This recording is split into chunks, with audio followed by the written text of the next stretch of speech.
Your face looks different. There's like a window in the sun.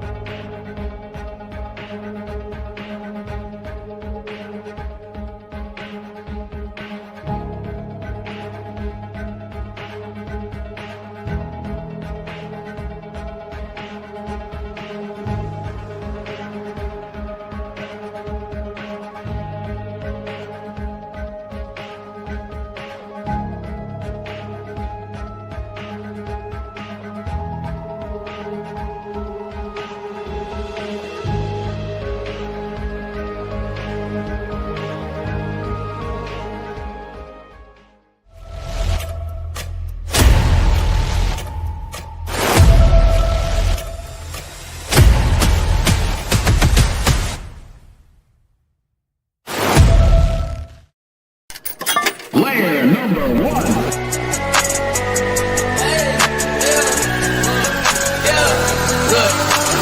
I just took a break, okay, and now it's back to work. Hello.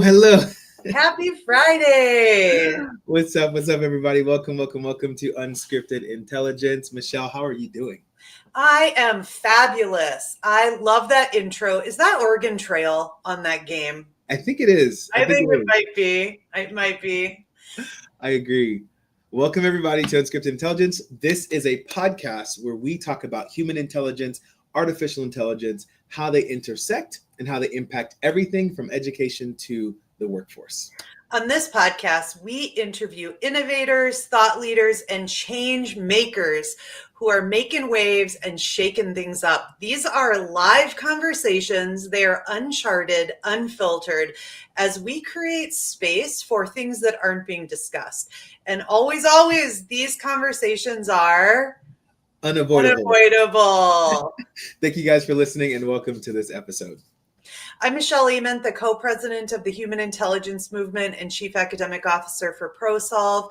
The Human Intelligence Movement is dedicated to ensuring that all humans have the uniquely human skills that are essential for succeeding and thriving in our AI-driven world.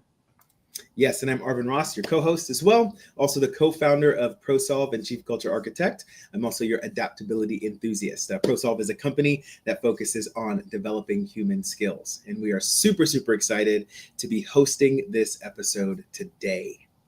And this whole series, Game Changers, which is in partnership with the FETC and Community Ed.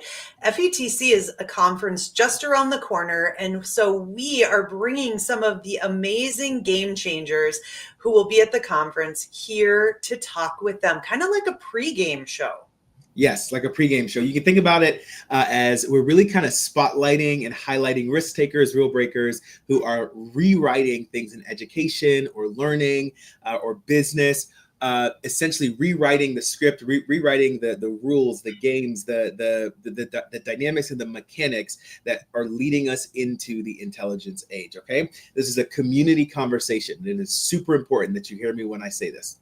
We want you to chime in. Okay, we've had an insane amount of engagement since we started this series. I feel like everybody is commenting all the time. I think this is probably the most well-received series we've done so far. Yeah. And so we want to keep that going. We want to keep that same energy. So hop in here, hop into the comments. In fact, if you're here right now, go ahead and introduce yourself in the chat, share your name, share where you're tuning in from, and maybe a couple pieces of information about yourself. But we want this conversation to not just be us on camera, but extended to all of you who are watching. And Dr. Mark is in the house. He already says, level it up.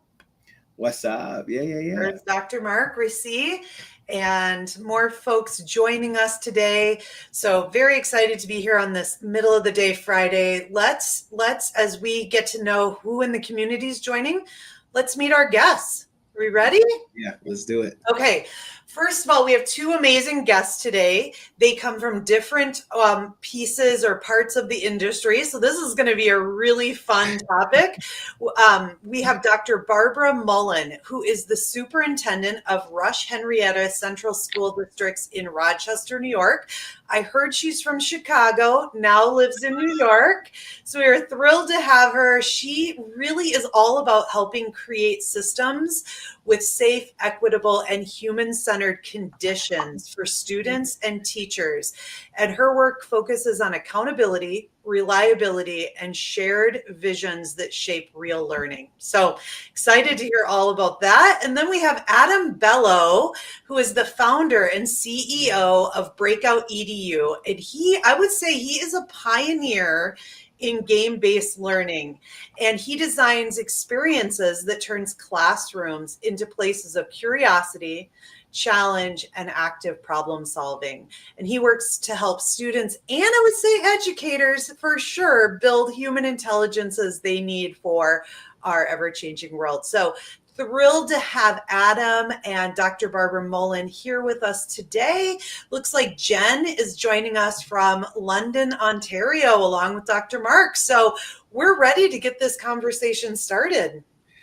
Yes, let's get it started. Before we go any further, really quick, Barbara, can you tell us and everyone listening something that they probably don't know about you yet? Oh, I could tell you, you probably don't and would never know this, but I am an avid collector of particularly Black Santas. I have one in my house. It's a bit of a problem, but I started collecting them when there wasn't much representation of diverse Santas. Started collecting them about 15 years ago. My dad was the first one. He used to dress up as Santa Claus in San Francisco and deliver toys to kids in the Mission District, and I would go with him. Awesome.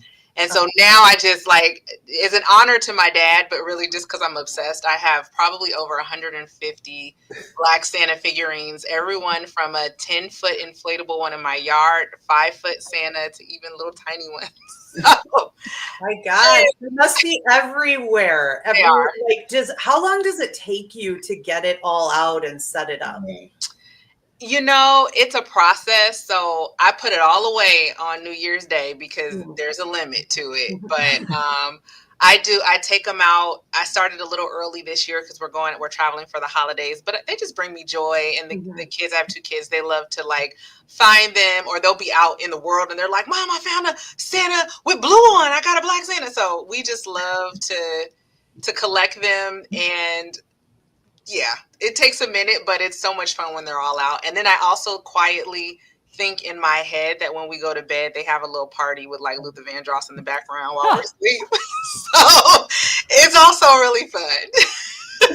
I am so done with you. That is hilarious. Like Toy Story. I was just going to say, like Toy Story. That's awesome. That is hilarious. They are definitely bumping some ludicrous for sure. I love it. Thank you so much. Adam, tell us something that the audience probably doesn't know about you. Oh, gosh. Yeah. I mean, I guess a fun fact would be, let's see. There's a video game that you guys might remember from a million years ago. Most people do not remember this anymore, but there was a game called Maniac Mansion. I was a huge super fan. It was like one of the original point-and-click adventure games. They did a remake during COVID, and they were looking for voice talent. So I voiced the villain in this remake of this game, Dr. Fred in Meteor Mess, which was super fun. So yeah, it was definitely fun. What a cool little interesting fact. I'm gonna have to go and literally just search for that audio clip. I love it. I love it. Thank you guys so much for hopping on. Let's hop into this again. Remember, anybody who's watching, feel free to answer the questions that we are posing. This is not just for the 4 of us on screen, but for all of you off screen as well. My first question is this. You two, let me kind of frame it like this. You two, Adam and Dr. Mullen, you all are in different industries or different verticals. There are huge points of intersection between the two of you. And it seems as though you both are rewriting the rules. You are changing things up. You're spending a lot of your time, energy, and effort to change a system that is very, very, very difficult to change. So my first question is, was there a moment or a particular frustration that you witnessed in classrooms or in school systems that kind of convinced you that the traditional model, the traditional way that you've known and seen was not working? So is there anything that kind of was the catalyst to both of you doing the work that you're doing to change the system? And let me know if I need to rephrase that a different way, Michelle. I think we're good. I mean, I think the question is basically, when did you decide you needed to change the game? There you go. I like that better. Dr. Mullen, you want to go first? Sure. So I think that the game, it was probably like as a kid that you realize and understand that the game is set up for there to be very clear winners and clear losers. And so that that particular worldview was a benefit to me, I would say, as like a kid who just, you kind of think everyone's got a shooting chance, but I learned very early that everyone doesn't. And so my marching orders were very clear from my parents that your job is not to be a productive member of society. Your job is to be a disruptive member of society. And so I kind of took that on as like an interrogator of the world we live in and the systems and structures that all of our things are in: education, housing, transportation, all the stuff, food. And since education was just kind of a field both my parents were in and we were in, and human services, that just became the space that we did it. But the charge was always to evaluate a system, look for places where there is a clear lack of opportunity, where it's not serving everyone in the way that it should, and begin to think about it differently and move towards that. I started in special education and education. And so to me, it was like kids already started out right behind the 8 ball. So it was like, clearly our systems need to do more than just have an inclusive model of, yeah, you can come sit with us, but don't expect much. I said, no, parents should be able to expect that when they send their children to us, no matter how they show up, that they are going to be better for that. And so the rest, as they say, is history. The rest of my career has been, this system isn't serving every child. How can it? Wow. I want to know, like, even just in the last week, in the last month, the last 6 weeks, what have you done that is making progress towards changing the game, disrupting the system? Can you give us like a tangible example, something that we might all emulate? Yeah, something that's very easy to do is to be curious. So what I would tell people is, I was charged to interrogate the system. When it's working for you, you're typically not like, wow, I'm having a really great experience in this system. I wonder who isn't. You're usually like, this system sucks. I wonder how it could be better. So if you're having an exceptionally great experience in a system, the first thing is to be curious. Is everyone, my peers, colleagues, children, whomever, is everyone having the same experience that I'm having, if it's really a great one? And then the other one is being able to get really comfortable with not just having that in your head, being curious, but like taking it to the streets. I had a colleague that I work with, and I usually say that when I'm talking about folks across the hierarchy of my organizations, because I never want anyone to think that I'm like flexing power and like, punching down on staff or what have you. But I had a colleague that basically we didn't have some similarities around our values and the way that we thought about addressing systemic issues in the district. And instead of saying like, well, I disagree with you, and I'm the boss, and so what? I was just like, why do you think that? Or, what does it look like? And so those conversations people think are just benign. You're not like disrupting the system. You're not like tearing down something and building something. You absolutely are. You're tearing down mental models. You're helping people like interrupt their thinking that they would never think about before. You're questioning their preconceived assumptions. And that is my job on a day-to-day basis, is leveraging my power in proximity to folks to be able to help interrupt their thinking that maintains systems that don't support all kids. So you're really emphasizing the curiosity as kind of that, and it's amazing because that's actually one of the human skills, and it is the ability to be curious and to create questions that can lead to knowledge and impact and revelation and understanding. I find that to be something that is uniquely human. So I love that that's a response there.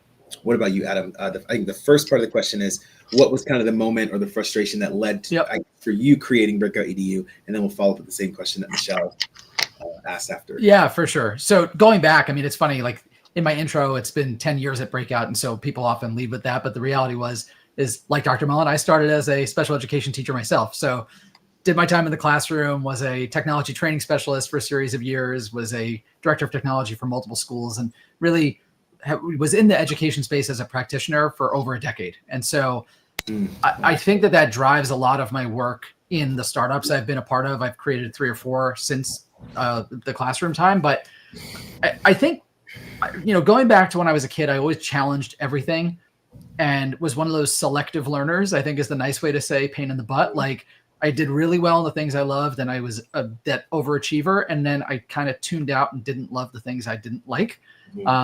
And I grew up, and now the other role I have is a dad. I have 2 school-aged kids, and I see the lens of school through them. I think that when in 2007, I started a website, it wasn't a business at the time, it was called Edutaker, and it was curating and finding free web tools for teachers to basically use in the classroom.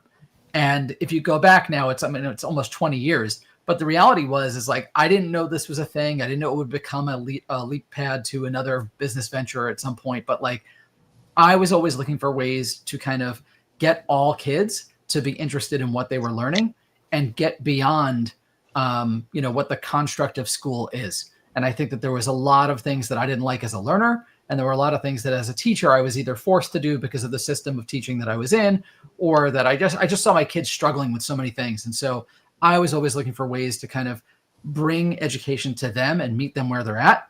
And then in starting companies and working with Breakout, the idea was really, how do you make learning fun? How do you make learning playful? How do you really build those human and valuable skills, those 4C skills, the SEL skills, or the human skills, depending on how we're talking about it these days.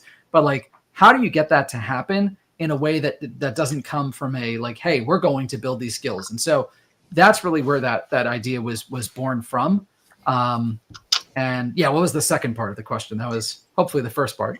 Well, I think my part was like, what have you done today, this week, the last 6 weeks, like in the short term? Because it's one thing to talk about long-term impact. And then it's like, what can you just do on a day-to-day basis that changes the game and disrupts?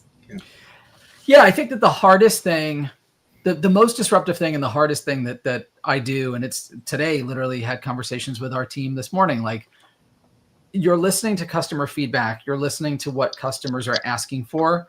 You're also listening to your team and the feedback of the people that are creating the work that we're doing. And then you have to kind of pick and choose the course forward. There's always reactions. And you guys would probably relate to this in some ways, whether it be from the education side, Dr. Mullen's side of the house, or whether it be like the ProSolve side, or, like the business side of the house as well. You have to choose a path that obviously takes into account the customers or the users of your product. But at the same point, you have to have a vision that brings people forward to something that is most valuable. And sometimes they're not exactly the same. Sometimes you're going to prioritize something that's new and different over something that like seems like a very natural progression of like, oh, add this little feature. That's what we want. So I think that that's the thing that I like I always listen to both our team and our customers. But at the end of the day, the job is to figure out like, where are we skating to and how do we get there in a way that kind of pulls people along and then provides value to those that are here. Yeah. Yeah. That's a really good response. My kind of, that makes me think and wonder a couple different things. One, the way that you're describing operating and decision making, do we see that role modeled in classrooms? Do we see that role modeled in the teaching learning process currently?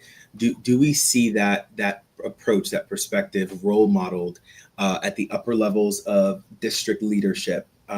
Dr. Mullen, do we see this idea of questioning and being curious and getting feedback, right, from stakeholders, and then weighing that feedback intention and then making decisions? Do either of you, whether it's from the district perspective or from an entrepreneurship perspective, do we see that role modeled or existing in the current system or game of education currently?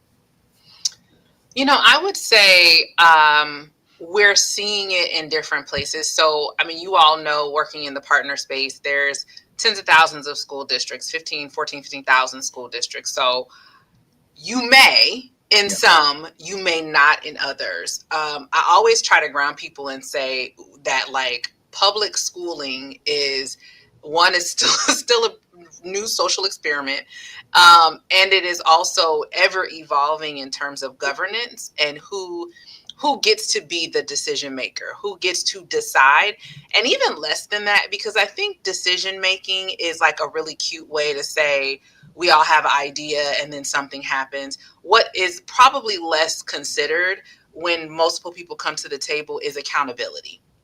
And so, who is accountable? Everybody can make a decision. Everybody can come together and hold hands and say, we all agree with X. But the only true democratic process within the public school space is the school board election, or if it's mayoral control, the mayoral election.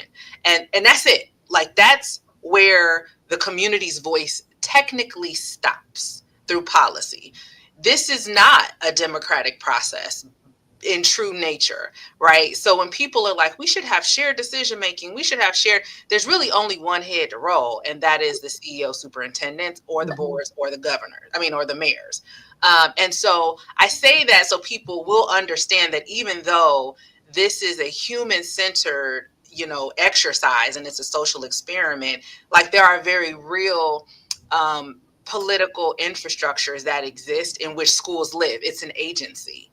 And so in order to start breaking out of that mold, there has to be first this mindset of, well, let's at least practice aspirationally and temper the continuum by which decision making, autonomy is given, granted, or shared, or the ways in which we leverage, give away, consolidate, or expand power across our stakeholder groups, so that people can at least feel like they have a voice in it.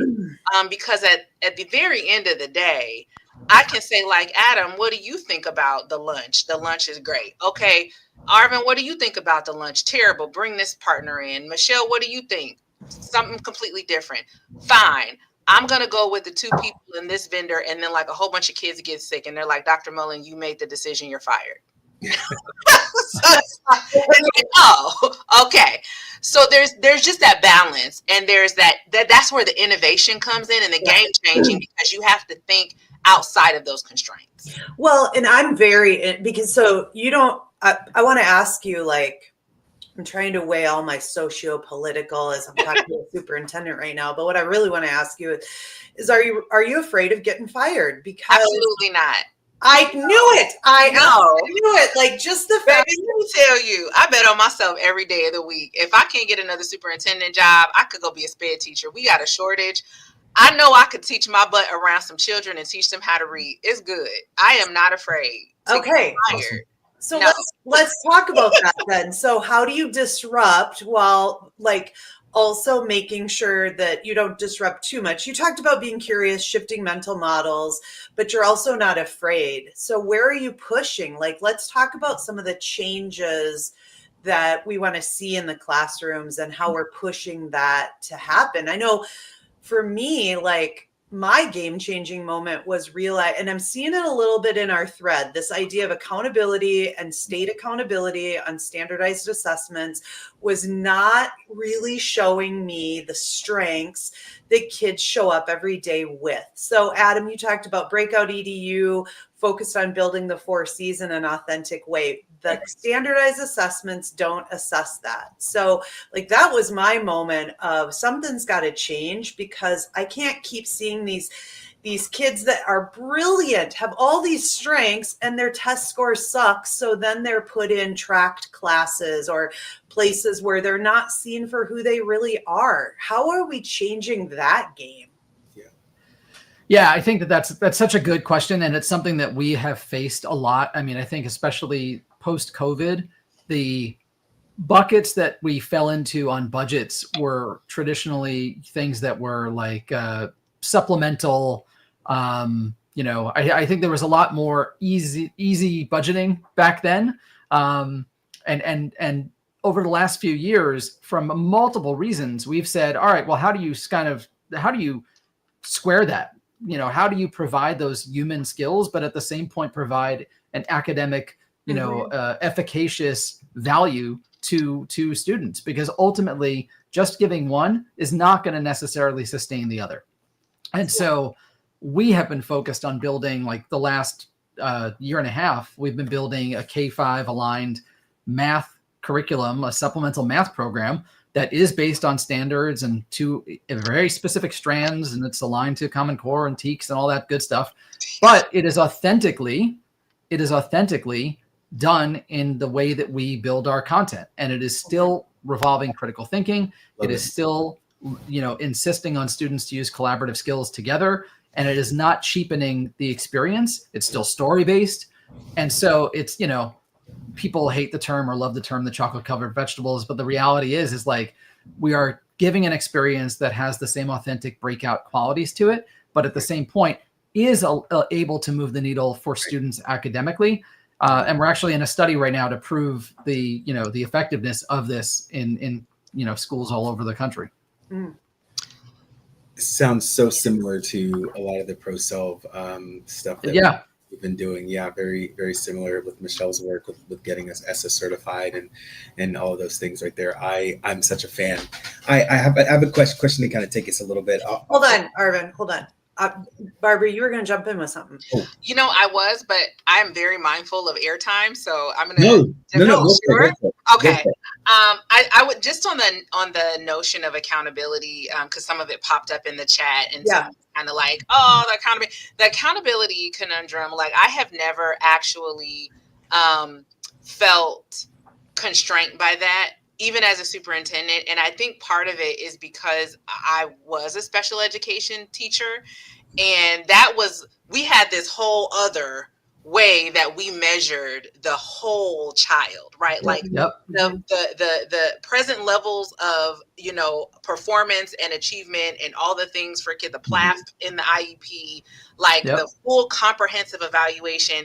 I actually feel bad for general education teachers that don't get to sit through a full comprehensive evaluation where you're looking at the G's and the cognitive gifts and the verbal spatial program, and he's really strong in that. And all they get is this very finite, fixed window of what a child's capability is. And so they don't get to know all the ways that a kid is really strong and a kid is not, to be able to leverage the strengths to move through the barriers. And so even as a superintendent, we are accountable because that normed measure tells me how my system is doing. Right. It doesn't tell me how a kid is doing.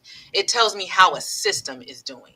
It tells me what my role is as a systems leader in moving a system and moving groups of students in a system. I would tell any teacher, baby, if you are looking at that to see the sole measure of growth of a child, then that's you're not thinking in a holistic way. And no kid is ever going to be completely grown through that metric. So we have all these other ways. And I do like that different people are thinking about different ways. In our state, we're trying to think about, those capstone projects, all these other things. But what I will say, someone said accountability, it's the dirty word. I actually think it's the highest form of care and compassion, right? Feedback. If I have a booger on my face, please tell me, right? If I'm harming kids, I need to know. And I need to know if my system is not getting children where they need to be. So that's the only one thing I wanted to name about standards and state testing and all those other things from Miss C. I wanted to just point out, as you're talking about the system, and I want to toss this question out to everyone that's viewing as well. What are some of the aspects of our system that needs to change? What are some of the key things from your perspective, Dr. Mullen, and from yours, Adam, are broken in our system? And when we're talking about teaching and learning and we're talking about the outcomes, I want to toss it out to everybody here, Michelle included. What are some of the broken aspects of the system? What are they?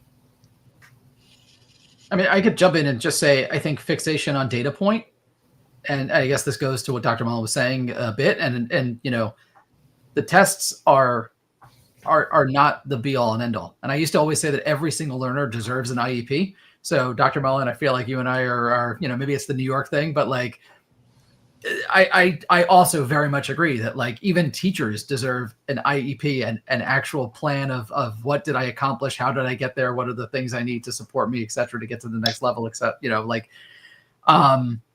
I think that there is a fixation on numbers. And I think that that is because it is a system, and education is, whether it's a new experiment or an experiment that kind of changes every 15 years or gets a new backing or a new, I remember when the Common Core was being adopted, and we know that that's not going to be long before there's the next acronym that comes its way and replaces that, whatever.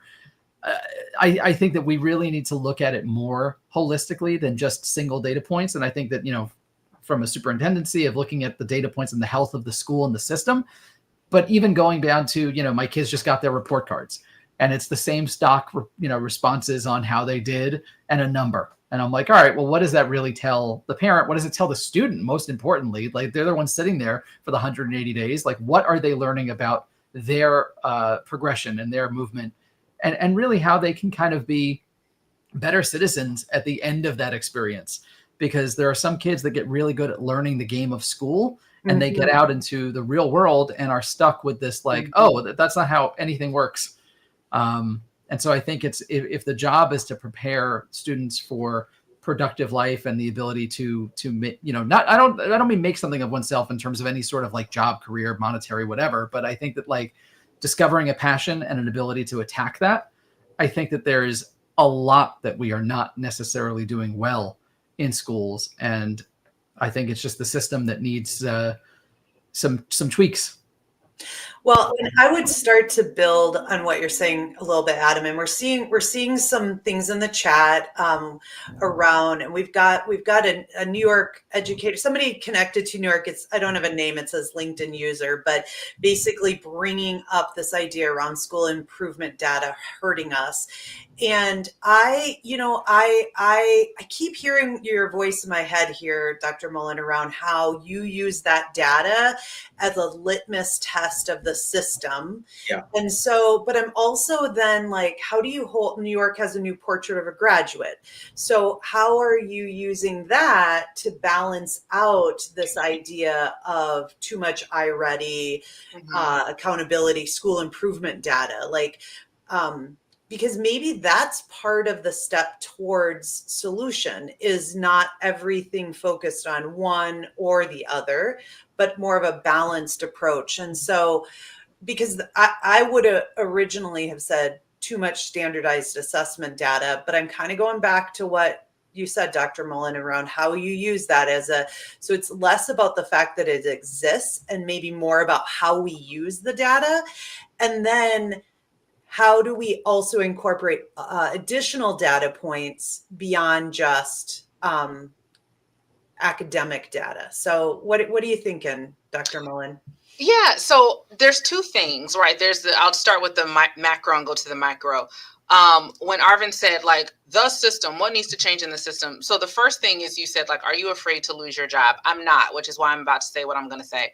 The next thing is that I just recently posted on my Substack, who benefits from our brokenness? And that's a really important question, because when you start to talk about structural and system game changers and changes, I would posit this. If you are really changing the game, you will probably not be able to do it safely or do it for long, because you will be disrupting someone's comfort, their privilege, or more importantly, their profit. And I will say that, yeah, this is a social experiment, but what I also needed to say is, like, this is a very, and I have to tell you all as partners, this is a very lucrative industry. This is like a multiple $trillion-dollar industry. And I know all the things people are going to say.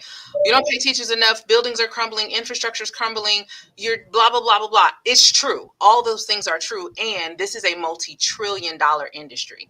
And so the profit is in the problem, not the solution. Mm-hmm. So I'm just going to say that, because, and I'm not like trying to throw shade as you all are solution providers, but I also am saying that The disruption and the hope is that we evolve and gradually release into a place where we have shifted what our systems look like. So the first thing that I just need to make super clear is that we will be chasing solutions for a very long time, because systemically it is more profitable to have certain disparities amongst focal groups, to make sure certain students are not educated, to make sure communities don't have education, to make sure groups of kids are locked out of the labor force, to make sure all of those things, because if education were not a gateway and a path to workforce and economic and communal development, then groups of people would not at mass and scale be left behind. And that is not like a racial thing. That's like groups of people for whom all of us can identify. So the one thing is to speak the truth. It's to just name that, and then we can start addressing it. The other thing in terms of like in the system and how we begin to think about what does multiple data points look like, it absolutely is the way you use it, because me now knowing like, okay, people benefit and profit off of this, and like I can't say yes to every partner who's got a solution or who's looking for a problem.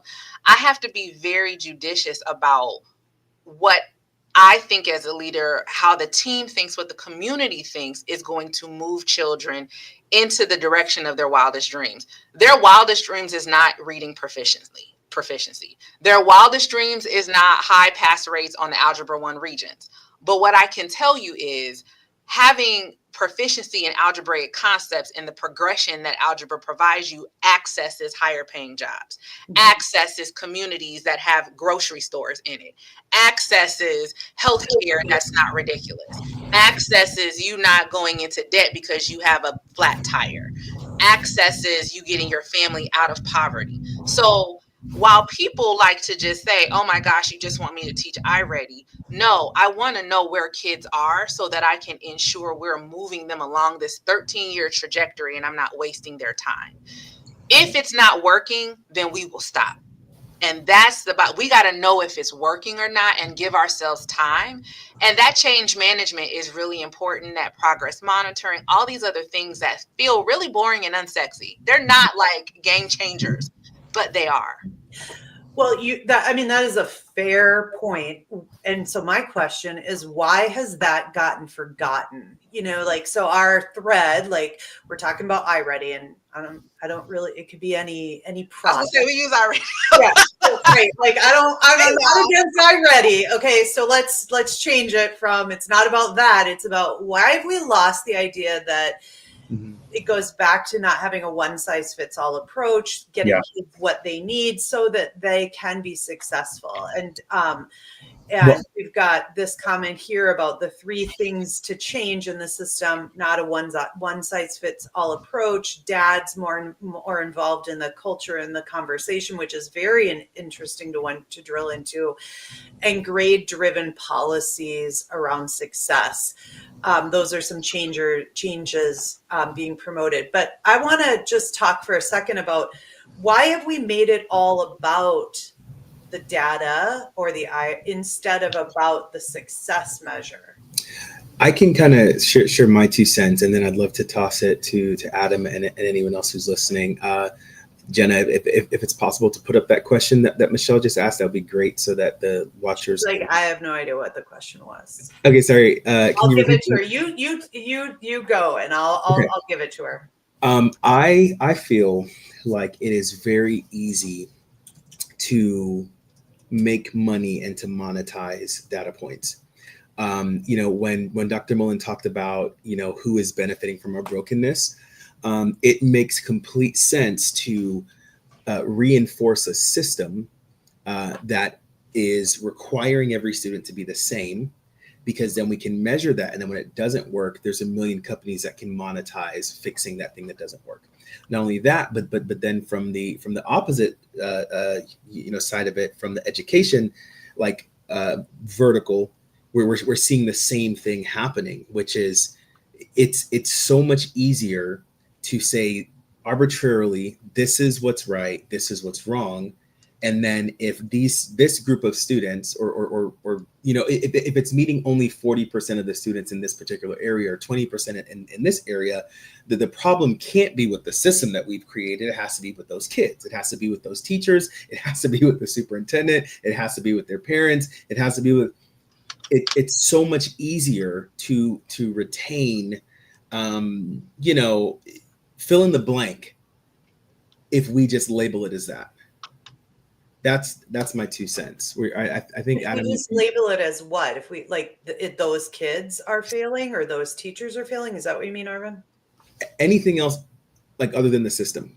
So it is so much harder to interrogate the system, because then that means that we'll really have to take a look at like real authentic solution. Like, I don't even know how to properly describe this, but it seems like the simple answer is, let's give every student and teacher an IEP. But in order to do that, like, we would really be disrupting a lot of people's pocketbooks. And so when Adam said that, it just like, I literally wrote that down as that is my unavoidable truth for this episode, because that is the realest thing I think I've heard in a long time. I don't know if I answered the question at all, but I might just be rambling at this point. Someone else can take over. I mean, I'll just jump in. I think that I'll give you a quick example of just our daily life at Breakout. Like, I know there have been many times where we have looked at the landscape of gaming and education, and there are so many people who are like, well, you could just build a clone of enter your favorite quiz-based game thing here. And it would provide a ton of data points. It would provide a ton of this stuff. It's not what we believe in. It's not what we think drives good education. And it's done already 50 different times. I don't think that that's what the market needs. I don't think that's what kids need. I don't think that that's what teachers need. They don't need another option to do the same thing that these other tools do. And I think that it goes to, what Dr. Mullen was saying about providers and, data. Providing data points is really easy. And I said this when I was a teacher.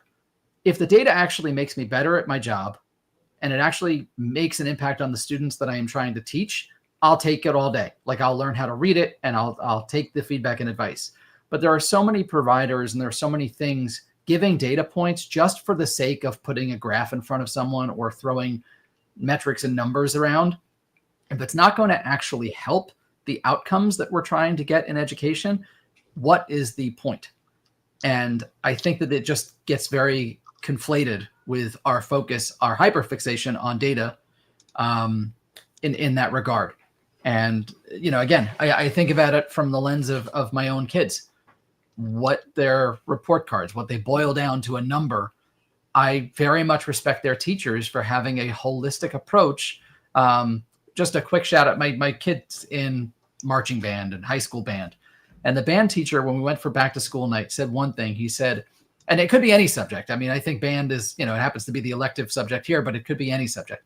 And this teacher said, he's like, I want your students to try everything. And I'm not going to penalize them if they want to also be involved in the, debate club or the track or whatever it is. And the fact that there is a view of holistic approach, and again, I know band has let's say it's science instead.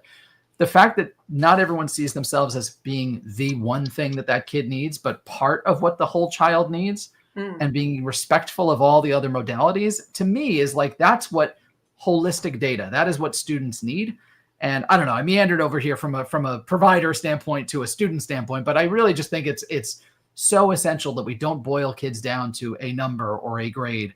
But I do understand that there is data that is important for evaluating the system, as Dr. Mullen said, which obviously is important. Yeah. Yeah, I would build on that too, because as a systems leader, I want to name something from the socio-political place again, which again, that's school. School has never not been that. So I keep holding space because I feel like it's this real desire to be like, why are you always talking about politics? School is that. There are organizations that I love to follow that talk about democratizing data. Like there was a really great organization, and I don't know what they're doing now, but back in the day, it was Data for Black Lives, Project Zero, Joy, with the algorithmic project. Like there's just a lot of ways that data tells a story that other folks otherwise, to Arvin's point, could say doesn't exist. Like could say that's not a problem. What are you talking about? That's not happening. Everyone is happy here. Everyone is doing well. Everyone is having a great day, right?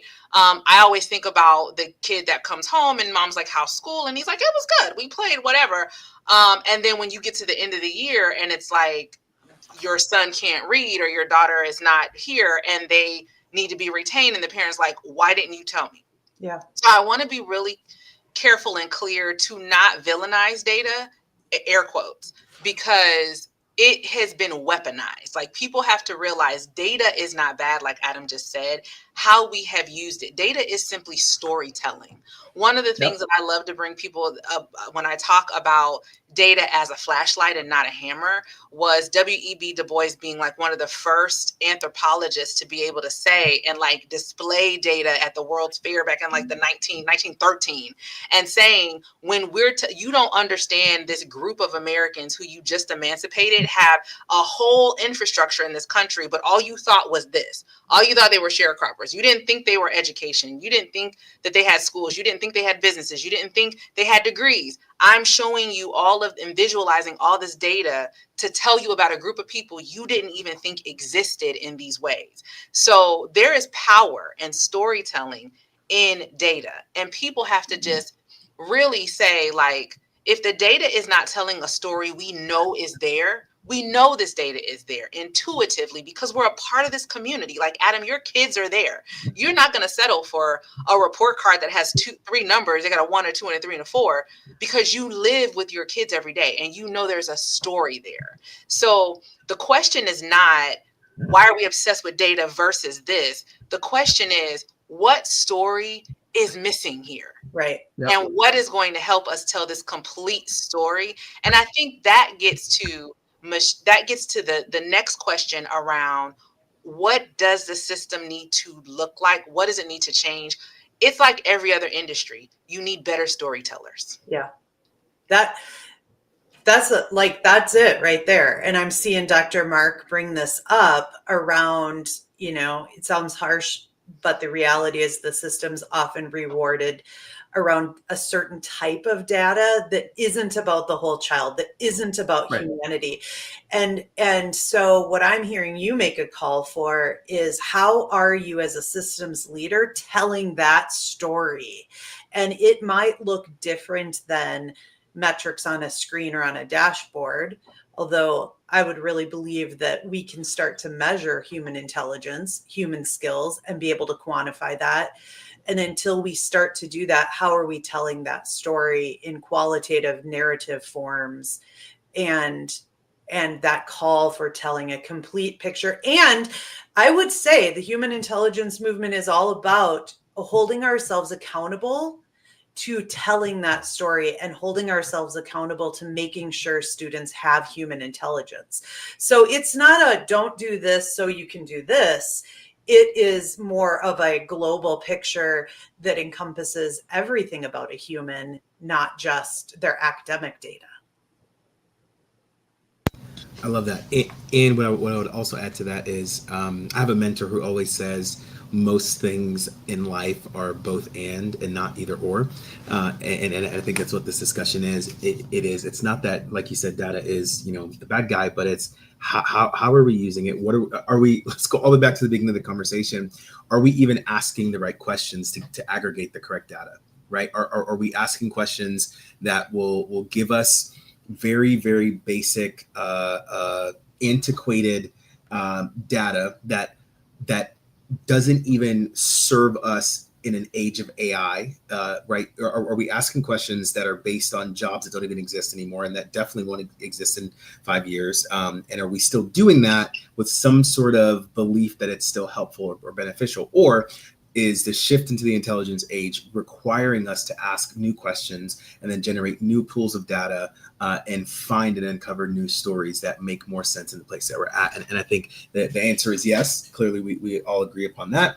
And so it's not that it's data bad. It's both and. It's how do we ask the right questions? How do we even throw out the systems in the way that we ask the questions? Because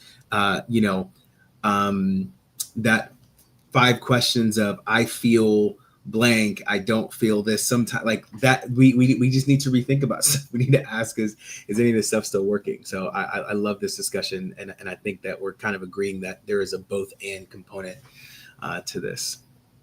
Michelle, can you read some of the comments that are coming in? I've seen a couple.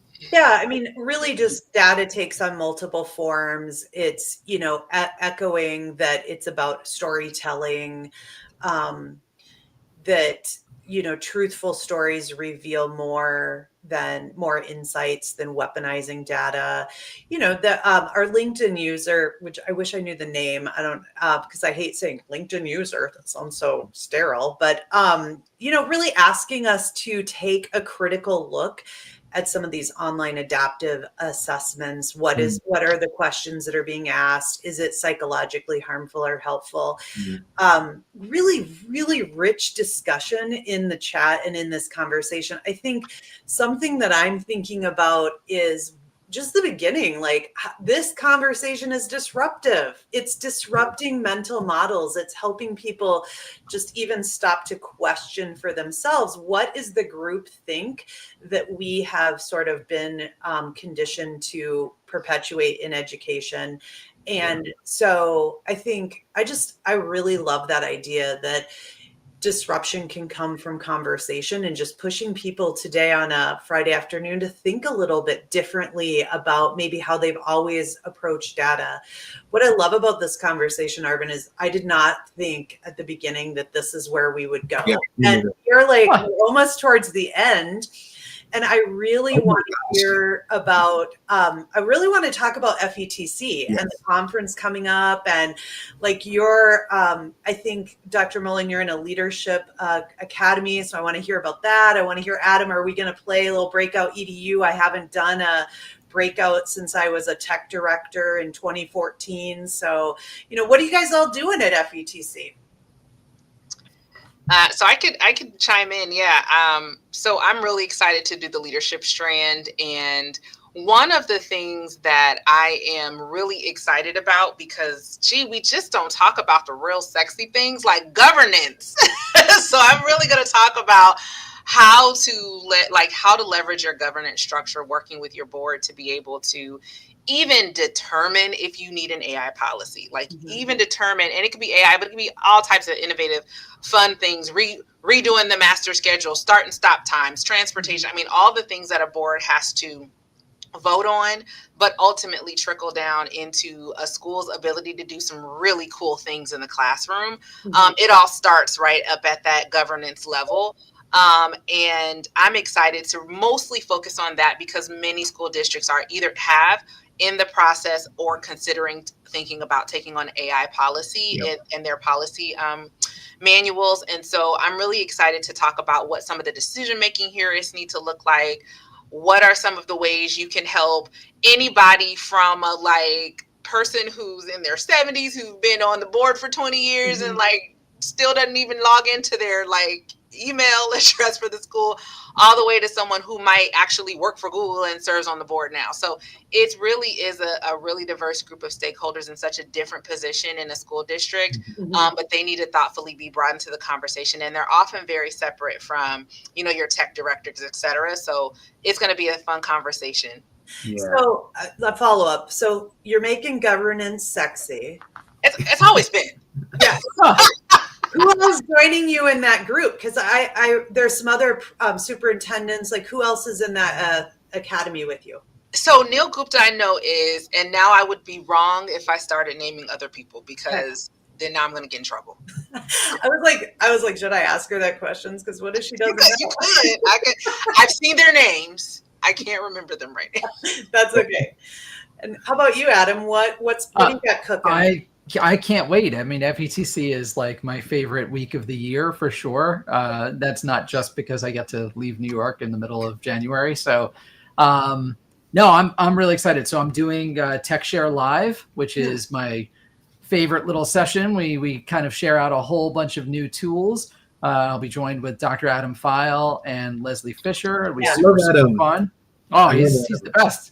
And so we're going to be doing a quick rapid fire session there, sharing kind of the latest and greatest and a bunch of AI things and some other new cool tools. I also do, of course, share whatever's new with Breakout there. But and then I'm doing a couple of panels on innovation and entrepreneurship. Last year we had a great session about entrepreneurship, and one of the folks in the room was creating their own startup and has now gone off to launch this amazing attendance genius site. And so yeah, just love being part of those conversations and meeting such passionate people that are there looking at making the changes that we're talking about on the podcast here. Totally. Well, Arvin and I are going to be live doing interviews and podcasting. We also have 4 sessions that we're doing. We're doing a panel discussion with leaders around human intelligence. We're doing a workshop around a framework for human intelligence and how you can build your own AI tool to kind of just make sure that you're always focused on the best interests at heart of humanity. And then we're doing an unlock teamwork event where we're going to, bring people together and solve some problems and show people how you can build those human intelligences in a way that's natural and authentic. I mean, you're not going to sit down and tell people, here's how you think, here's how you collaborate. You got to do it in like real world scenarios. And so super excited to do that. So it sounds like the conference, I would agree. It's like a week of fun, just the whole week going. Yeah, I would agree with that. I'm super excited for it. Really quickly, we have 5 minutes kind of roughly left. I want to make sure that we get out our unavoidable truth. So Jenna, can you hit the little our little ringer button thingy for that? I don't know if it's working. That's kind of a vibe killer. Like, I set up the exciting announcement that we're gonna do unscripted. Hey, oh my gosh, I can't believe that went off. I know. I just want to make sure that we get to it because I want to make sure that the people watching get to hear this from Dr. Mullen and Adam. So this is a time where we want to make sure that we share one truth that we've either discovered or talked about during this conversation from each of us here. If you're listening or watching live as well, feel free to share yours in the chat as well. My unavoidable truth, or my truth that I feel like in this conversation has just become so apparent and is just like blocking my view of anything else right now, is what Adam said about we should all have IEPs. I have always heard about and I think have been in discussions where IEPs kind of have a negative connotation to them and kind of have a tinge, a lot less verbal than anything. But I what you just said just really broke my boxes. I could just imagine if the system, if Dr. Mullins could create a system, this is my request for you, that allowed for individual IEPs for every stakeholder in the system. And it's not necessarily, learning, per se, like if it's a superintendent, I mean, maybe that could be helpful. But if there was some sort of an AI bot that could help customize every person's experience within an education system, that would be dope. And that would be my truth, that we need that. We need that to happen ASAP. That would be me. I'm going to lift up Dr. Mark's unavoidable truth that we need more superintendents like Dr. Mullen. Just the fact that you're like, yeah, I'm not afraid to get fired because next week, anyway, I want to echo that.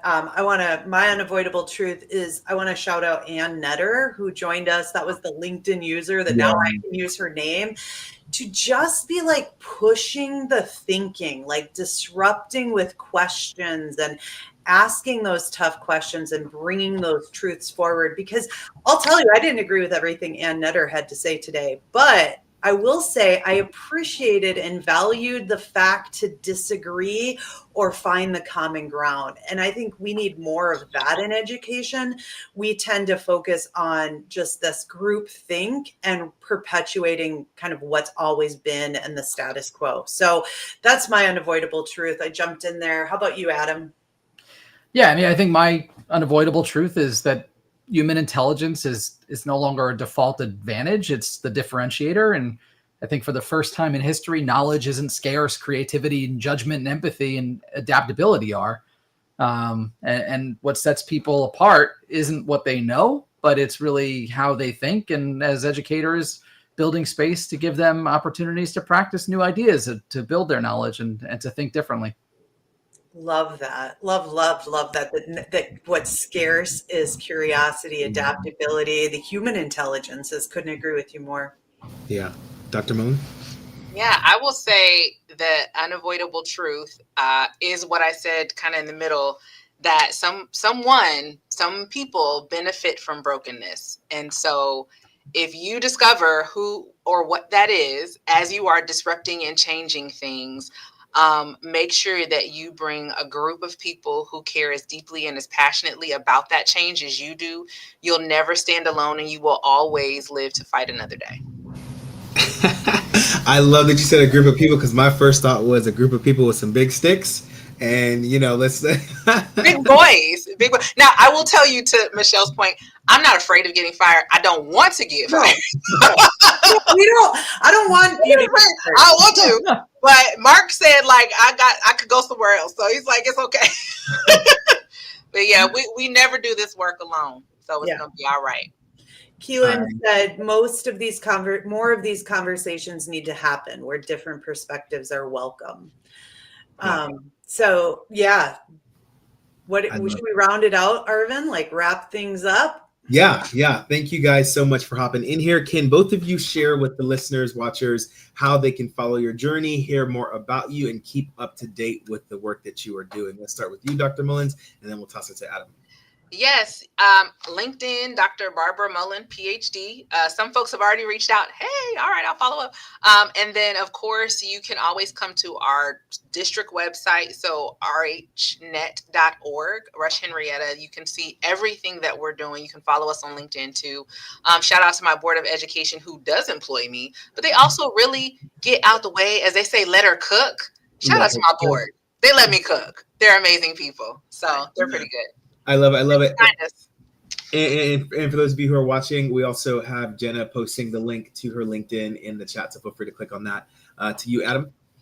Sure. So Adam Bellow on LinkedIn, and then at Adam Bellow on pretty much every other social network. Our website's Breakout EDU, and a big shout out to my team, which, to be honest with you, without them, there is no Breakout. So, that's me. Fantastic. I love it. Link is also in the chat. Adam, I've been waiting to say this all episode.